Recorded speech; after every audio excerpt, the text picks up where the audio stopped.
अगर मैं आपसे कहूं कि रोहित के बाद कौन रहेगा नया ओपनर, अरे वो खिलाड़ी जो आपको शुभमन गिल के साथ खेलता हुआ दिखाई देगा।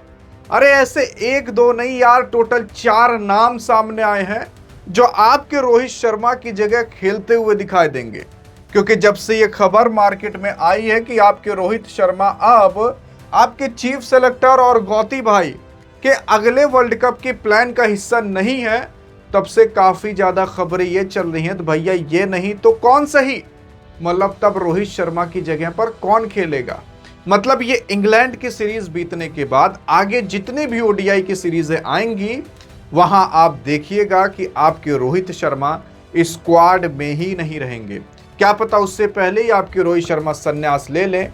इसका मतलब यह है कि क्या पता आपके रोहित शर्मा पहले ही ओडीआई को अलविदा बोल दें। टेस्ट में तो संन्यास लिवा दिया गया था, टी20 में खुद लिए थे और ओडीआई में भी लिवा दिया जाएगा। यह है टीम इंडिया, ये है टीम इंडिया की मैनेजमेंट। अपने लेजेंड्स का कैसे रिस्पेक्ट किया जाता है कोई इनसे सीखे, धक्के मार कर कैसे निकाला जाता है, धोखा कैसे दिया जाता है, कोई टीम इंडिया की मैनेजमेंट से सीखे। और उसी के साथ साथ यार अगर यही रोहित शर्मा अगर इंग्लैंड या ऑस्ट्रेलिया में होता ना तो पूजा जाता, हाँ पूजा जाता कि जनाब तुमने जो देश के लिए किया है, भारत की क्रिकेट के लिए जो किया है वो कोई कर नहीं पाया है। तो आपकी इज्जत हम करेंगे, आपका जब मन करेगा तब आप जाइएगा। और उसी के साथ साथ यार आप ये भी तो कर सकते थे कि इस बंदे का कोई अल्टरनेट रख लेते, जब ये नहीं चलता तो आप दूसरे को रख लेते। यहां पर 2 मुकाबले में नहीं चला तो आपने बाहर कर दिया। कोई पूरी सीरीज नहीं खेल पा रहा, आप उसको रखे हो। कोई 20 मुकाबलों में से 1 में रन मार रहा है तो आप उसको सोच रहे हो कि अब इसको वर्ल्ड कप खिलाएंगे। ये बंदा जिसने 22 इनिंग्स के ही अंदर 891 रन मारा था, 42 की एवरेज के साथ, 96 की स्ट्राइक रेट के साथ, 5 हाफ सेंचुरी, 2 सेंचुरी, 121 का हाईएस्ट स्कोर, वो भी नाबाद, आप उसे बाहर निकाल रहे हो। वो बंदा जो चैंपियंस ट्रॉफी जीता है, टी20 वर्ल्ड कप जीता है, तमाम चीजें जिताया है, आप उसको निकाल रहे हो।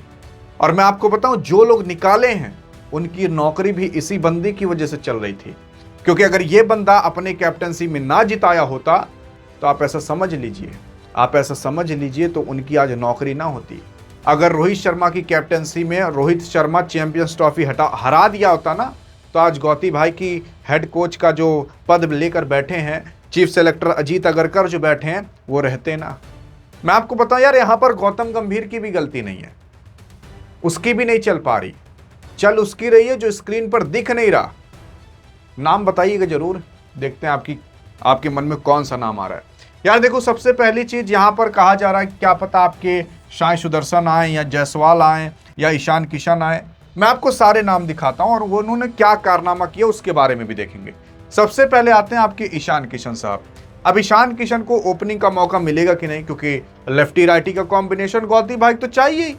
यहां पर ओडीआई में इस बंदे ने 31 मैचेस खेले हैं, 1093 रन मारे हैं, 43 से 44 की एवरेज चलती है, 2 सेंचुरी हैं, 7 हाफ सेंचुरी हैं और 210 का हाईएस्ट स्कोर है।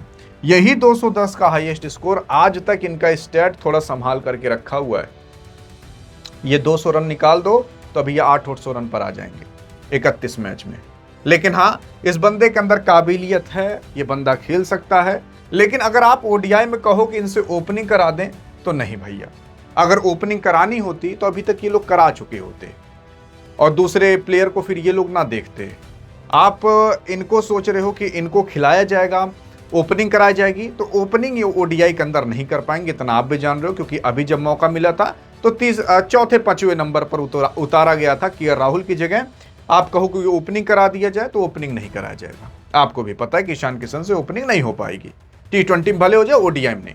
दूसरे नंबर पर आते हैं आपके अभिषेक शर्मा, इनके बारे में कोई चर्चा ही नहीं कर रहा। मैं आपको बताऊं आने वाले भविष्य में 2-4 साल बाद इसी ओडीआई वर्ल्ड कप के बाद आपके अभिषेक शर्मा को ओडीआई में लाया जाएगा और ओपनिंग ही कराई जाएगी। और तब जो प्लेयर ओपनिंग कर रहा होगा उसकी नौकरी फिर खतरे में आएगी। यह बंदा अभी तक टी20 के अंदर है तो ठीक है, जिस दिन इसने ओडीआई के अंदर अपना कदम रखना चालू किया उस दिन देखिएगा।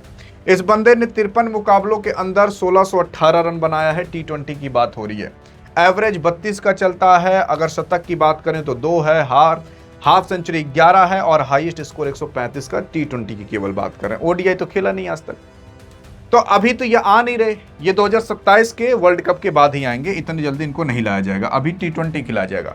फिर आते हैं आपके साई सुदर्शन। साई सुदर्शन की बात करें तो इन्होंने ओडीआई 3 मुकाबले खेले हैं, 127 रन मारे हैं, 63 का एवरेज है, 2 हाफ सेंचुरी हैं और 62 का हाईएस्ट स्कोर है।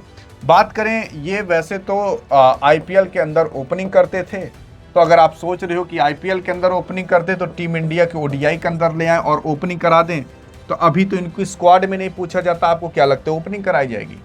तो नहीं, 3 मुकाबले पर आप किसी को जज नहीं कर सकते कितना बड़ा कितना छोटा खिलाड़ी है। एट द एंड जो खिलाड़ी आता है वो कोई और नहीं बल्कि आपके हैं जायसवाल साहब। यशस्वी जायसवाल की बात करें तो 6 मुकाबले खेले, 285 रन मारे, 71 का एवरेज है, 2 इनके नाम सेंचुरी है, हाफ सेंचुरी है ही नहीं, केवल सेंचुरी ही है और 116 का हाईएस्ट स्कोर है। इस बंदे ने अभी लास्ट के 3 मुकाबलों के अंदर 2 सेंचुरी मारी है और ये 2 सेंचुरी इस बंदे का पूरा एवरेज और स्टैट सब कुछ बेहतर कर दी। यशस्वी जायसवाल को काफी समय से सोचा जा रहा था कि टीम इंडिया के अंदर लाया जाए और इनको खिलाया जाए और फिर एक जायसवाल और गिल की जोड़ी बनाई जाए, क्योंकि दोनों लगभग सेम एज के हैं, कोऑर्डिनेशन अच्छा बनेगा, लेफ्टी राइटी हैं, बॉलर्स को दिक्कत होगी और यही तो चाहिए था टीम इंडिया गौती भाई को, और वही चीज मिल चुका है। अभी हाल फिलहाल चाहे डोमेस्टिक हो, चाहे आईपीएल हो, चाहे जहां पर हो, आपके जायसवाल वेल फॉर्म में चल रहे हैं और इन्हीं को दिया जाएगा मौका और देना भी चाहिए। लेकिन जो रोहित के साथ हुआ ना, वो सही नहीं हुआ। जायसवाल को आप खिलाइए, लेकिन रोहित को जो आपने अचानक से धोखा दिया ना, ये धोखा ठीक नहीं था। बाकी आपको क्या लगता है, आप क्या कहना चाहते हो इस मुद्दे पर? अधिक जानकारी चाहिए तो इस वीडियो में मिलते हैं, तब तक के लिए जय हिंद जय भारत।